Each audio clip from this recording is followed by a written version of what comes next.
Assalamualaikum warahmatullahi wabarakatuh.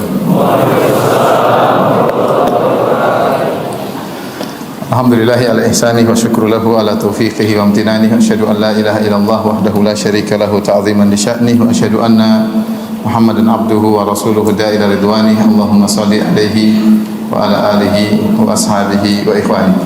Hadirin hadirat, ikhwan dan akhwat yang dirahmati oleh Allah Subhanahu wa taala.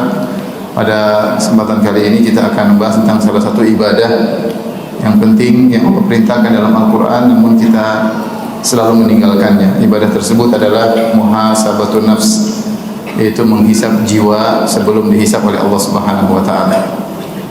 Ini ibadah yang agung yang memiliki dampak yang besar bagi perjalanan hidup seseorang. Tetapi ibadah ini sering kita tinggalkan. Allah Subhanahu wa taala berfirman dalam Al-Qur'an, "Ya ayyuhalladzina amanu taqullaha wal tanzur nafsum ma qaddamat lighad." Wahai orang-orang yang beriman, ittaqullah, bertakwalah kepada Allah. Wal tanzur nafsum ma qaddamat lighad, dan hendaknya setiap jiwa melihat apa yang dia telah berbuat untuk masa depannya, yaitu untuk hari akhiratnya. Wattaqullah, bertakwalah. Innallaha khabirum bima ta'malun, sesungguhnya Allah Maha khabir, Maha mengetahui secara detail apa yang kalian lakukan. Ayat ini kata para ulama aslun fi muhasabatin nafs. Dia adalah dalil tentang perintah untuk muhasabah jiwa. Karena Allah mengatakan wal tanzur nafsun ma qaddamat liwat. Hendaknya setiap jiwa ya memperhatikan apa yang telah dia perbuat untuk masa depan, yaitu untuk hari akhiratnya. Yang dimaksud dengan muhasabatun nafs, muhasabah jiwa adalah menghisap jiwa. Sebagaimana perkataan Umar bin Khattab radhiyallahu ta'ala anhu, "Hasibu anfusakum qabla an tuhasabu, wa zinuha qabla an tuzanu." Hisablah diri kalian sebelum kalian dihisab. Jadi sebaiknya kita menghisab diri kita terlebih dahulu. Kalau kita bahasakan secara bahasa modern maksudnya mengaudit. Kita mengaudit, mengevaluasi kembali apa yang telah kita lakukan dalam keseharian kita sebagai persiapan untuk hari esok kita, itu hari kehidupan yang sesungguhnya. Karena kita semua sadar bahwasanya kehidupan kita ini hanya sementara. Kita semua sadar kita bakalan meninggal dunia. Itu perkara yang sangat kita yakini.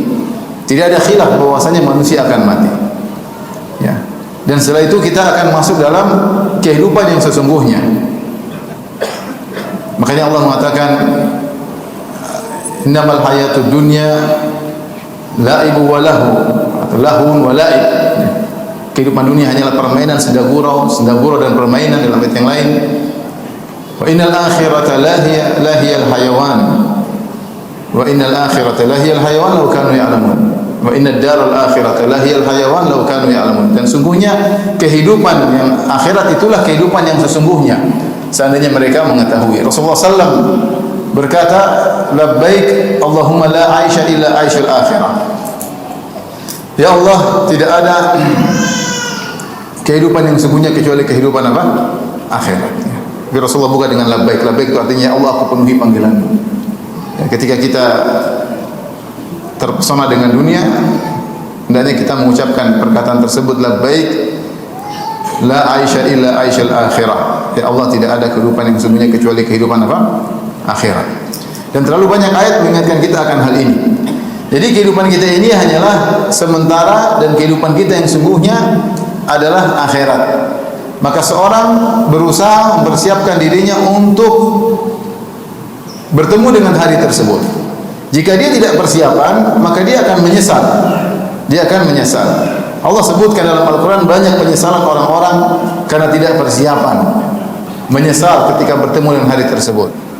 Di antaranya firman Allah Subhanahu wa taala, yaqulu ya laitani qaddamtu li hayati. Berkata manusia pada hari kiamat kelak, yaqulu ya laitani qaddamtu. Seandainya dulu waktu di dunia saya beramal saleh, li hayati, untuk kehidupanku yang sesungguhnya. Di dunia ini kehidupan yang semu, kehidupan sesungguhnya adalah setelah kita meninggal dunia, itu kehidupan yang sesungguhnya, setelah itu kehidupan akhirat. Maka Ibnu Katsir rahimahullah membawakan ayat ini secara umum. Semua orang akan menyesal. Orang-orang kafir mereka menyesal kenapa dahulu mereka tidak beriman. Para pelaku maksiat mereka menyesal.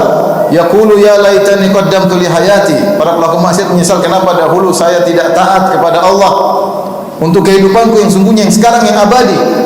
Bahkan orang-orang bertakwa juga menyesal. Yaqulu ya laitani qaddamtu li hayati. Kenapa dahulu saya kurang amal soleh saya? Kenapa dahulu saya kurang amal soleh saya? Dulu kenapa saya ketika berbakti kepada orang tua saya masih perhitungan?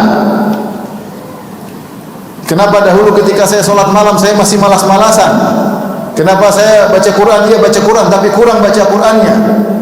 Kenapa ketika saya bersedekah saya masih pelit? Sedekah iya tapi pelit. Dia akan menyesal.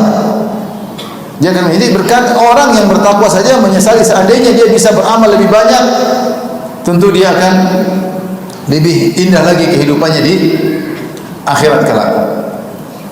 Oleh karenanya, orang yang cerdas adalah orang yang mempersiapkan dirinya untuk hari akhiratnya yang sesungguhnya. Sebagaimana dalam hadis Nabi SAW mengatakan, ya, bahwasanya al-kais ya man dana nafsahu wa alima lima ba'dal maut. Kata Nabi SAW bahwasanya orang yang al-kais yang cerdas adalah mandana nafsahu, orang yang menundukkan jiwanya. Al-Imam Ibnu Qayyim rahimahullah mengatakan aiman hasaba nafsahu, yang menghisab jiwanya. Dia senantiasa menghisab jiwanya. Ketika dia menghisab jiwanya, maka dia konsen untuk beramal untuk hari akhiratnya. Wa alima lima ba'dal maut, dan dia beramal untuk kehidupan setelah kematian. Ini al-kais, itu orang yang cerdas. Dalam hadis yang lain Rasulullah SAW ditanya, fa ayyul mu'minina aqyas? Ya Rasulullah, siapa orang beriman yang paling cerdas? Rasulullah SAW berkata, aktsaruhum lil mauti dzikran wa ahsanuhum isti'dadan lima ba'dal maut. Orang yang paling sering mengingat kematian itu orang yang cerdas, dan yang paling bagus persiapannya untuk kehidupan akhirat itulah yang paling cerdas. Ulaikal aqyas. Itulah orang-orang yang cerdas. Jadi ini ikhwan dan akhwat yang rahmati Allah Subhanahu wa taala, kita hidup di zaman yang setiap hari kita bermaksiat. Orang hidup di zaman orang mengumbar pandangan dengan sebebas-bebasnya, membuka YouTube, membuka Facebook, kemudian dia memandang apapun yang dia pandang, iklan-iklan yang lewat, berita ini, berita anu, wanita buka aurat, ya, ghibah namimah, bercampur baur, baca keburukan si fulan, aib si fulan, dibaca, dia dengar setiap hari. Itu kerjaan kita. Waliyadzubillah. Demikianlah sebagian kita, mungkin tidak semua, tapi sebagian kita seperti itu. Setiap hari dia kerjakan maksiat.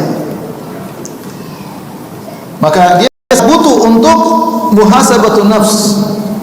Sangat butuh untuk mengaudit dirinya. Kalau dia tidak mengaudit dirinya, dia akan lepas kontrol, dan dia terus begitu. Tanpa dia sadar, tiba-tiba dia dipanggil oleh Allah Subhanahu wa taala. Ini yang dikhawatirkan. Nah, untuk mengekang kita agar kita tidak terus lepas kontrol, melihat terus ya ghibah, namimah, mendengar hal yang haram, kita harus mengontrol diri kita. Caranya adalah kita menyisihkan waktu untuk menghisab jiwa kita. Untuk menghisab jiwa kita. Inilah yang pada kesempatan kali ini saya ingin mengajak diri saya pribadi dan juga kepada antum dan antuna untuk kita mengamalkan ibadah ini. Meskipun dalam sehari kita cuma butuh waktu 5 menit saja, tidak usah banyak-banyak, 5 menit. Kita renungkan apa yang telah kita lakukan. Evaluasi.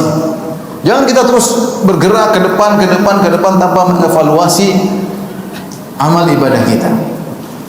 Kalau perkara dunia kita evaluasi demi untuk kemajuan, perkembangan, ada kesalahan kita perbaiki, ada kekurangan kita tambal. Betapa sering kita mengevaluasi kegiatan duniawi kita. Nah, kita butuh evaluasi tentang amal ibadah kita. Tentang amal soleh kita, tentang maksiat yang kita lakukan, kita butuh evaluasi. Nah, evaluasi itu namanya muhasabah atau muhasabatun nafs. Dan yang paling bisa menghisab dirinya, memuhasabah, mengevaluasi dirinya adalah dia sendiri. Karena yang paling tahu tentang diri kita setelah Allah Subhanahu wa taala adalah kita.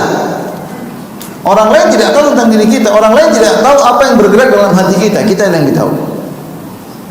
Orang lain tidak tahu bagaimana tatkala kita bersendirian, yang mereka lihat tatkala kita tampil di hadapan mereka, tapi kita tahu tentang diri kita. Maka tidak ada yang bisa mempraktekkan muhasabatun nafs, bisa mengaudit dirinya seperti dia sendiri. Kata Allah, balil insanu ala nafsihi basirah. Bahkan manusia itu mengerti tentang dirinya. Dia mengerti tentang dirinya. Bagaimana kondisinya, bagaimana amal dia, bagaimana kesendiriannya, bagaimana isi hatinya. Tinggal dia mau mengecek apa yang telah dia lakukan.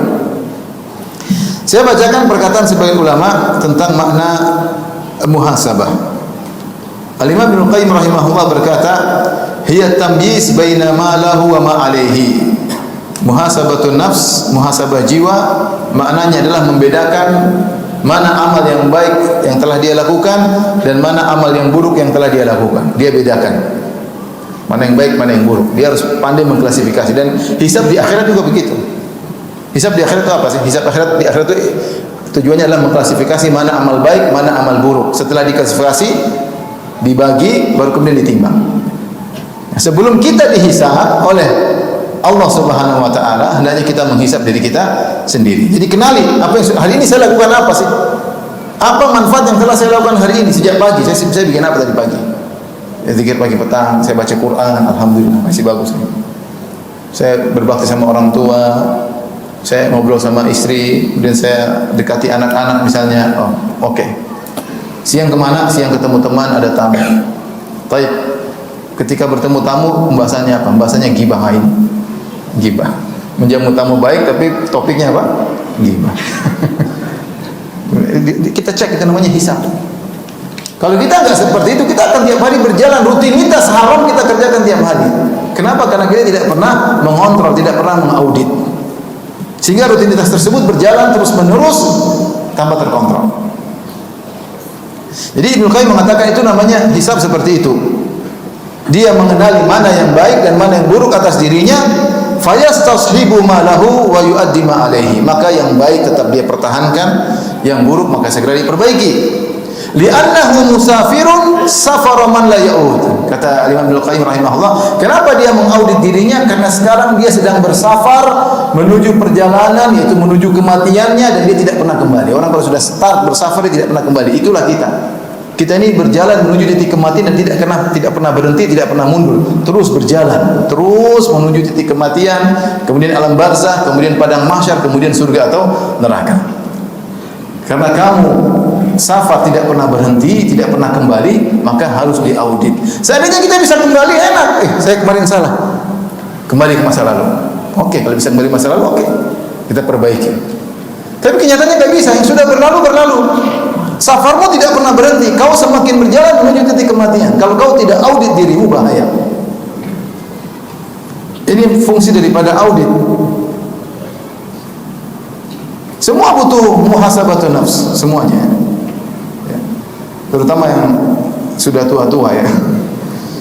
Yang muda-muda juga, yang jomblo-jomblo juga. Ya. Semua orang berusaha untuk menghisap jiwanya. Ustaz juga butuh, ya, semuanya butuh. Tidak ada kita yang sempurna. Kita ini hidup ya bercampur antara ketaatan dan kemaksiatan.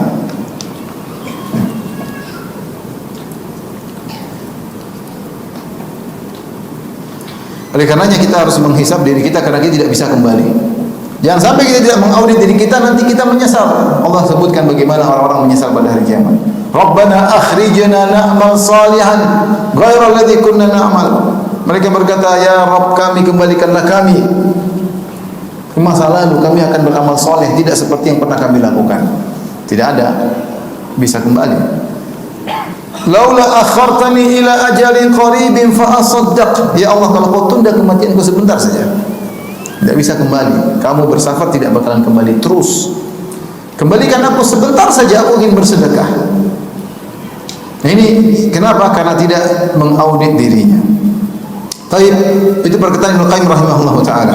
Al-Mawardi berkata, yang dimaksud dengan muhasabah an yatasaffah al-insanu fi lailihi ma sadara min af'ali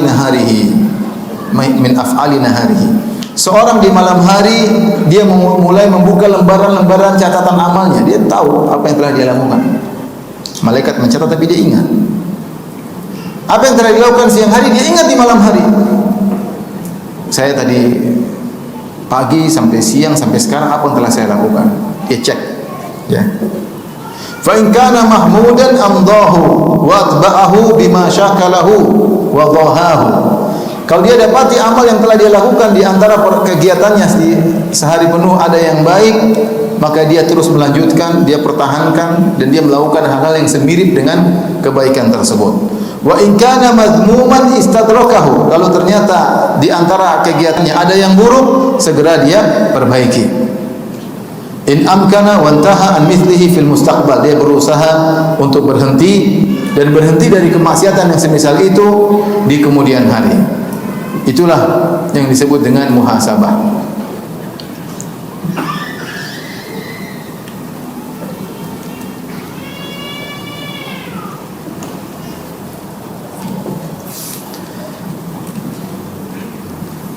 Al-Imam Ibnu Qayyim rahimahullah taala berkata, wa tarkul muhasabah wastirsal wa tashilul umuri wa tamshiyatuha fa inna hadha yaqulu bihi ila al-halak.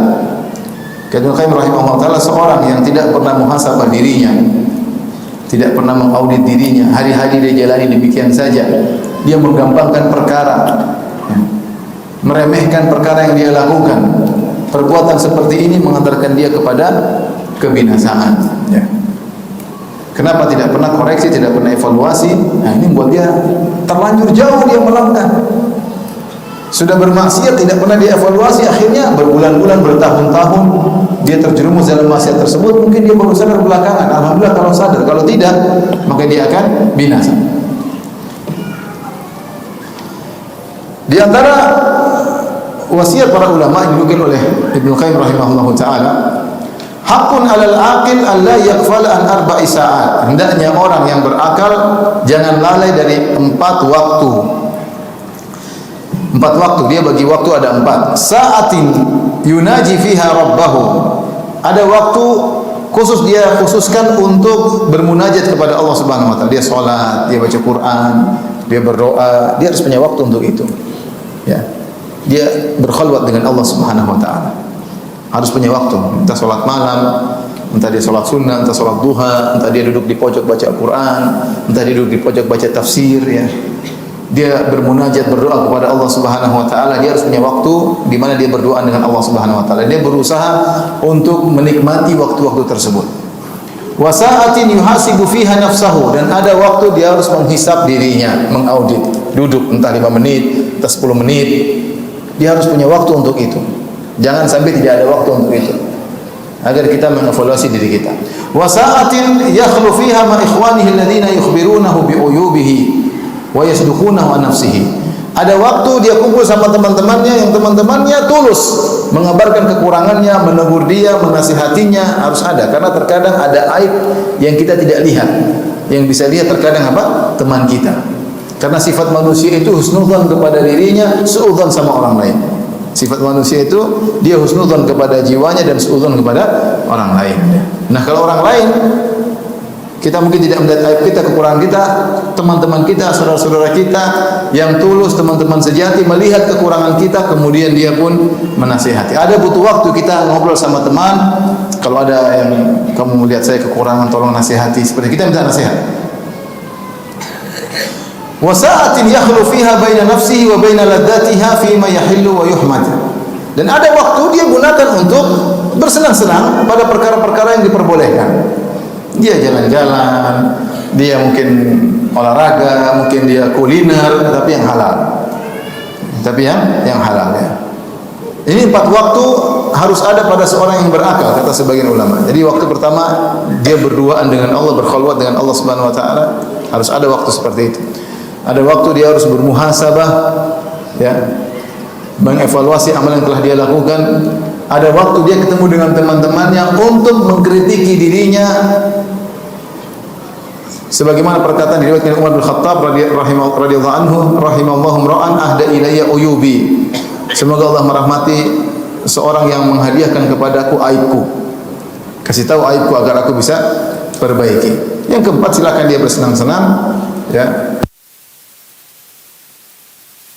Pada waktu untuk muhasabah. Tapi kalau ada yang bertanya, Ustaz, bagaimana cara muhasabah? Muhasabah ada dua model. Muhasabah ada dua model. Model yang sebelum melakukan amal, sebelum berkata dan berbuat. Yang model kedua muhasabah setelah beramal. Setelah beramal. Di antara bentuk muhasabatun nafs, mengaudit jiwa sebelum kita berkata dan berbuat, yaitu ketika kita hendak melakukan suatu, hendak mengucapkan suatu, kita tanya pada diri kita. Contoh sederhana, antum misalnya mau upload foto, ya, antum lagi duduk sama ustaz, kemudian antum selfie, kemudian antum mau upload, antum tanya, saya ini upload buat apa? Tanya, ini muhasabah contoh. Saya upload buat apa? Buat pamer? Nah, jangan, nggak jadi. Terus buat apa? Ditanyakan pada dirimu. Kalau ada faedahnya, kalau ada manfaatnya, lakukan. Kalau tidak ada, ngapain? Memang kalau orang sudah selfie sama ustaz kemudian masuk surga, ustaz saja belum masuk surga, apalagi yang foto sama dia. Nggak ada hubungannya. Ini sederhana, maksudnya sebelum kita bertindak, sebelum berbuat, kita cek ini tujuan kita apa. Coba cek, apakah apa yang saya ucapkan ini sesuai dengan Al-Quran dan Sunnah dalam segala hal. Kita bertindak terhadap bahkan orang terdekat kita, sama anak, sama istri. Betulkah tindakan saya kepada anak saya? Betulkah saya menghukum anak saya dengan cara yang tepat atau tidak, sesuai dengan Al-Quran dan Sunnah atau tidak? Betulkah saya menegur istri saya dengan cara ini sesuai dengan Al-Quran dan Sunnah atau tidak? Cek. Itu namanya muhasabah sebelum kita berbuat. Kalau kita sudah menimbang-nimbang, kita lakukan, bismillah, insya Allah berkah. Tapi kita cek terlebih dahulu. Ini lebih mudah. Kita lebih bisa mengontrol diri kita. Ada seorang salaf ketika ditanya, ala tahdhurul janazah, tidakkah kau menghadiri janazah? Kata dia, makanak hatta uhdhiran niyyah. Kata dia, tunggu dulu sampai aku menghadirkan niatku dulu. Saya belum mau berangkat melayat jenazah. Niat saya perbaiki dulu, ya. Itu contoh muhasabah meskipun cuma sedetik, ya. Dan dalam segala hal. Misalnya saya ke Makassar, saya mau apa ya? Kenapa saya ceramah hari ini? Saya ceramah buat apa? Tanyakan pada diri saya. Antum tidak tahu, yang tahu saya sendiri. Ini contoh kita bermuhasabah jiwa sebelum kita bertindak, sebelum kita berbuat, sebelum kita beramal. Agar amalan kita diberkahi oleh Allah Subhanahu wa taala, tepat sesuai dengan Al-Quran dan Sunnah dan mendatangkan pahala. Ini contoh. Yang kedua, muhasabah setelah melakukan amalan. Setelah beramal, kita juga harus evaluasi. Ini namanya evaluasi. Ada 3 model. Yang pertama, menghisab jiwa atas ketaatan.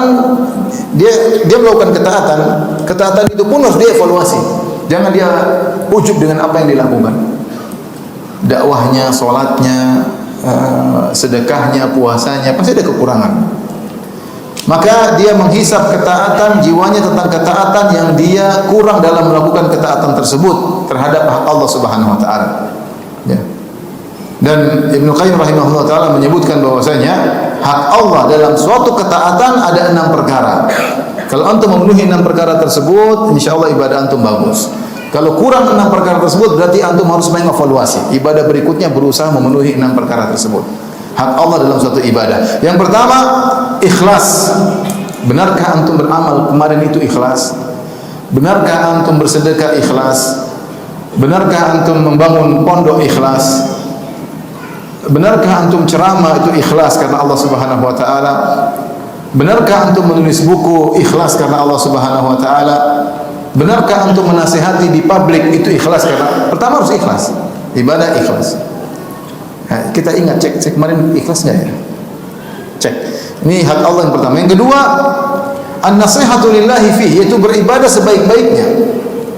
Ya, beribadah sebaiknya, solatnya sesuai dengan sunnah Nabi. Kalau kita solat, misalnya kita bicara solat sesuai dengan sunnah Nabi SAW, ya, sesuai dengan apa namanya yang diajarkan oleh Rasulullah SAW. Kita solat sebagaimana ya yang dicontohkan oleh Nabi SAW. Kita berhaji sebagaimana haji yang diajarkan oleh Nabi SAW. Itu an-nasihatu lillah, yaitu beramal yang terbaik di hadapan Allah Subhanahu wa taala. Yang ketiga, muta'abatur Rasul. Amal kita tersebut sesuai dengan contoh Nabi atau tidak. Ini di antara hak Allah. Allah ingin kita beribadah sesuai dengan contoh Nabi SAW. Yang keempat, syuhud masyhadil ihsan. Ketika kita beribadah, adakah ihsan dalam diri kita? Itu kita merasa Allah sedang melihat kita. Kata Nabi SAW, al-ihsan an ta'budallaha ka'annaka tarahu fa illam takun tarahu fa innahu yara. Engkau beribadah kepada Allah seakan-akan engkau melihat Allah, dan jika kau tidak mampu, yakinlah Allah melihatmu. Ketika kita sholat, apakah kita sedang merasa Allah melihat kita? Ketika kita sedang bersedekah, memberikan sumbangan, tidak usah banyak-banyak, 20.000 misalnya kepada orang di jalan, kepada tukang sapu, kita merasakan Allah sedang melihat kita atau tidak? Kalau kita tidak menghadirkan seperti itu, berarti ada kekurangan. Sedekah kita sah, insya Allah dapat pahala, tapi tidak sempurna. Lain halnya dengan seorang yang bersedekah dan dia menghadirkan dalam dirinya Allah sedang melihat saya, itu berbeda. Lain halnya seorang ketika sedang berbakti sama orang tuanya dan dia merasa Allah sedang melihat saya berbakti kepada orang tua saya. Lain halnya dengan seorang ketika dia baca Quran di pojok masjid sendirian, dia tahu Allah sedang melihat saya. Itu beda, itu diantara hak amal, hak Allah Subhanahu Wa Taala. Kemudian yang kelima, syuhud minnatillah alaih.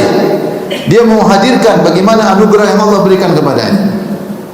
Bisa jadi maksudnya adalah dia diberi taufik untuk beramal soleh. Ini adalah anugerah yang luar biasa. Banyak orang tidak beramal soleh, dia bisa baca Quran. Banyak orang baca berita, baca baca ini, baca koran, nonton film-film yang enggak benar, dia baca Quran. Ini anugerah. Dia diberi taufik untuk beramal soleh. Atau bisa jadi maksudnya Allah maksudnya dia mendapatkan banyak nikmat, yang nikmat tersebut mengharuskan dia untuk bersyukur kepada Allah. Dia baca Quran bentuk syukur kepada Allah Subhanahu Wa Taala, dia solat malam bentuk syukur kepada Allah Subhanahu Wa Taala, dia puasa sunnah bentuk syukur kepada Allah Subhanahu Wa Taala. I'malu ala Dawud syukra. Wahai keluarga Daud, beramal solehlah sebagai bukti syukur kepada Allah Subhanahu Wa Taala. Ini kemudian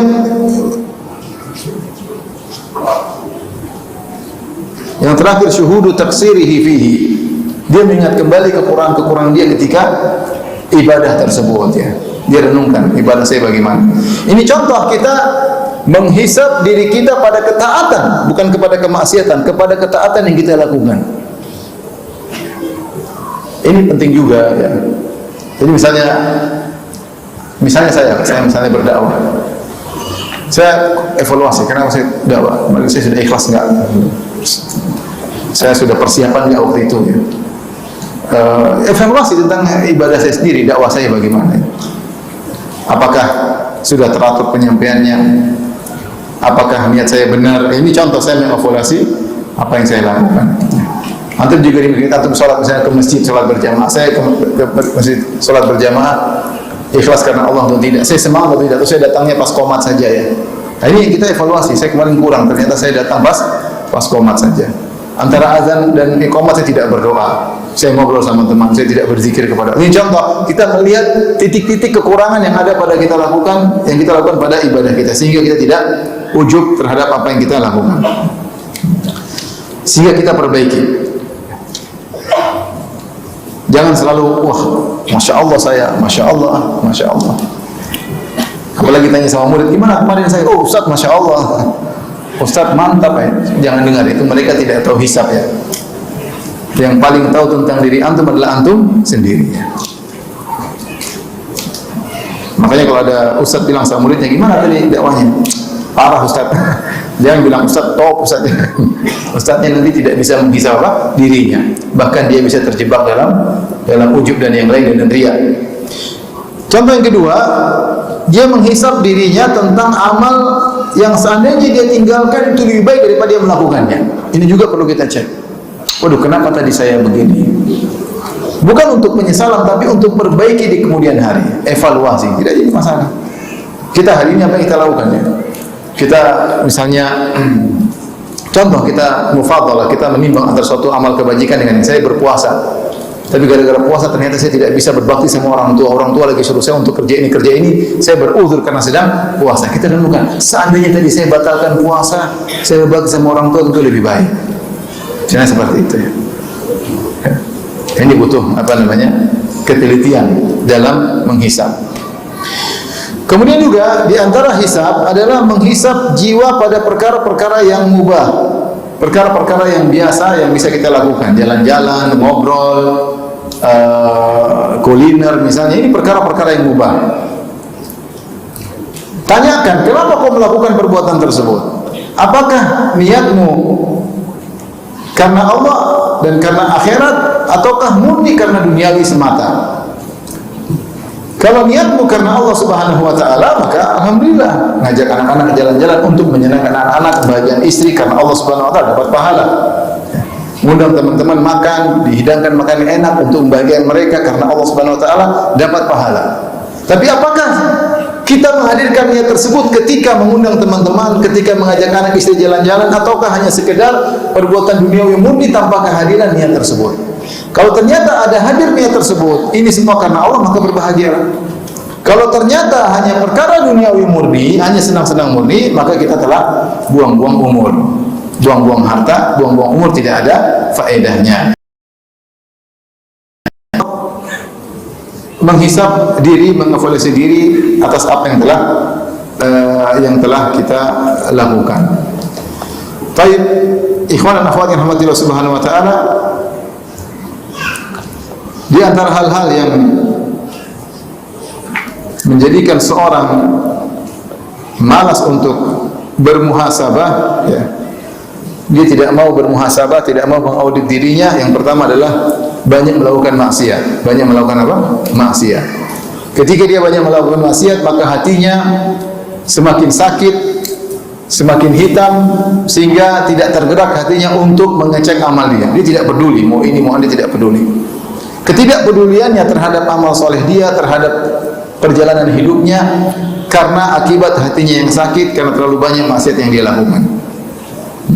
Terlalu sering melihat yang haram, terlalu sering mendengar yang haram, terlalu sering mengucapkan perkataan yang haram. Hati penuh dengan penyakit, sehingga akhirnya dia tidak bermuhasabah. Dari sini kita tahu diri. Kenapa saya tidak pernah bermuhasabah? Jangan-jangan karena itu, karena saya terlalu banyak bermaksiat, ya. Saya terlalu banyak bermaksiat. Saya sering sampaikan, berulang saya sampaikan. Contoh maksiat saja yang sering kita lakukan, contoh maksiat mengumbar pandangan, ya. Saking seringnya kita mengumbar pandangan melihat yang haram, kalau kita lihat yang haram kita tidak istighfar, saking seringnya. Seharusnya kalau kita ada lagi nonton YouTube syekh atau ustaz ceramah atau ada iklan cewek, langsung kita astagfirullah, YouTube-nya kita balik, bukan kita menotot, ya. Tapi kita melotot dan kita tidak istighfar. Tidak istighfar. Padahal itu hati kita langsung ternoda hitam. Kita lihat berita, kemudian pembawa acaranya terbuka auratnya, terlihat sebagian dadanya, rambutnya terbuka, dan kita santai-santai saja nonton. Itu maksiat bukan? Dan kita tidak istighfar. Kita tidak istighfar. Bahkan saking biasanya kita terkadang mengirim klip di grup teman-teman yang isinya ada wanita terbuka auratnya, dan kita santai-santai saja. Karena kita merasa itu perkara bukan maksiat. Artinya saya ingin sampaikan bahwa saking terbiasanya maksiat, terkadang hati kita kotor tanpa kita sadari, sehingga kita tidak menghisab diri kita. Dan ini hisab ini perlu audit, evaluasi. Jangan sampai kita terus bergerak, bertindak, terus beli barang-barang ini, beli anu, kemewahan. Hal-hal yang terlalu kita sibuk dunia. Karena kalau kita terus dengan dunia, hati kita condong ke dunia. Kapan muhasabah? Kapan menghisab jiwa? Meskipun perkara itu halal. Ustaz, kita naik gunung halal, saya bilang haram. Tapi kalau tiap hari naik gunung, kapan turun gunungnya? Tiap hari, Ustaz mancing boleh? Mancing boleh, sebulan sekali, ya. Tiap hari mancing, emang nggak buang-buang umur mancing itu. Pergi mancing sana, kalau sekali-sekali, mungkin sepekan sekali, oke lah, ya. Itu pun sudah mungkin kebanyakan, ya. Artinya perkara-perkara mubah itu boleh, tapi kalau berlebihan itu membuat kita tidak muhasabah. Karena perkara-perkara mubah itu melalaikan. Maka kapan kita mau baca Qur'annya? Kapan kita mau merenungkan diri kita? Sementara kita senang-senang dulu. Tiap hari jalan-jalan. Emang jalan-jalan nggak boleh? Boleh, tapi jangan tiap hari. Kebanyakan jalan-jalan membuat seorang lupa untuk muhasabah. Di antara sebab orang tidak muhasabah, husnudzon kepada jiwanya, merasa dirinya baik. Sudah baik kok, lihat orang merasa dirinya baik. Kenapa dia merasa dirinya baik? Dia tidak mengecek. Seandainya dia cek, saya kemarin coba dia cek dengan detail. Sebaik-sebaiknya mengatakan kalau bagaimana cara muhasabah? Muhasabah itu kamu kalau punya teman, kamu bersekutu dengan dia dalam masalah perdagangan, kamu ngecek masalah rupiah, masalah keuntungan dengan detail. Begitulah cara kamu untuk bermuhasabah jiwa. Kita kalau dagang sama teman, misalnya kita berdua buka warung bakso, tapi kita kan cek biaya berapa, modal berapa, beli ini berapa piring yang laku, keuntungan bagi berapa persen, kita pasti cek. Kita nggak mau dia ambil untung dari kita ya. Kita berusaha cek dengan detail. Nah, kira-kira demikian ketika kamu mengecek dirimu, cek dengan detail. Benarkah kamu sudah benar? Benarkah kamu sudah ikhlas? Benarkah kamu sudah tulus? Jangan husnudzon pada diri kita, insya Allah saya ikhlas, insya Allah saya baik, insya Allah enggak. Kamu harus suudzon kepada dirimu, ya, untuk mengecek, mengeluarkan penyakit-penyakit hatimu untuk kau perbaiki. Kemudian di antara hal yang menghalangi seorang untuk muhasabah adalah tidak mengingat hari akhirat. Itu tadi kelanjutan dari terlalu berluas-luas dalam masalah perkara-perkara yang mubah, sehingga tidak ada waktu untuk baca Al-Quran, ya. Setiap hari baca apa saja, Al-Quran tidak dibaca. Ini membuat jiwa keras dan jiwa tidak akan bermuhasabah. Tapi kalau kita ada waktu sholat malam, ada waktu sholat sunnah, ada waktu baca Al-Quran, ini memotivasi kita untuk apa? Untuk bermuhasabah. Baik, ikhwan dan akhwat yang rahmatillah subhanahu wa ta'ala, karena tinggal beberapa waktu lagi untuk sholat isya, maka saya buka tanya jawab, ya. Semoga Allah subhanahu wa ta'ala memudahkan kita untuk muhasabah, ya. Ingat bahwasanya ada waktu kita meskipun 5 menit setiap hari, kita ingat diri kita. Yang terbaik adalah tatkala di sepertiga malam yang terakhir, ya. Kita sholat, muhasabah sambil istighfar. Astagfirullah, astagfirullah, tadi pagi saya kini, astagfirullah, tadi pagi saya kenapa begini, tadi siang kenapa saya begini, Allah tadi saya malam ngobrol terlalu malam sampai terlambat bangun, sambil istighfar. Astagfirullah, astagfirullah, astagfirullah. Tapi intinya ada waktu, duduk 5 menit untuk bermuhasabah. Wallahu a'lam bishawab. Mohon maaf wabillahi taufiq wal hidayah. Assalamualaikum warahmatullahi wabarakatuh.